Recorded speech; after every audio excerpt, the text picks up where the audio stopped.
বসে থাকি, কোনোদিন আমাকে বাইরে দেখেছেন আপনারা? জরুরি প্রয়োজন ছাড়া ঘর থেকে আমি বেরোয় না, জরুরি প্রয়োজন। আপনি কি দেখাতে চাচ্ছেন? আমি ঘর থেকে বুঝতে পারি, আপনি বুঝতে পারেন না মানে?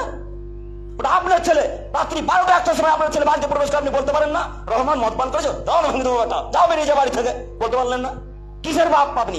কিসের বাপ? কিসের ভাই? কিসের আপনি মদ মানুষ? কিসের আপনি পুরুষ মানুষ? আপনি পুরুষই নন, আপনি হিজড়া মানুষ। আপনি পুরুষই নন, আপনি হিজড়া থেকেও খারাপ। আরে হিজড়াও বলতে পারে যে 5 টাকা দেন। হিজড়া বাসে দেখতে পান না, ওই স্টেট বাসগুলো ওমরপুরে যখন চাপবেন, তখন ওমরপুর থেকে ওই ডাক বাংলা পর্যন্ত গেলে হিজড়া চাপে।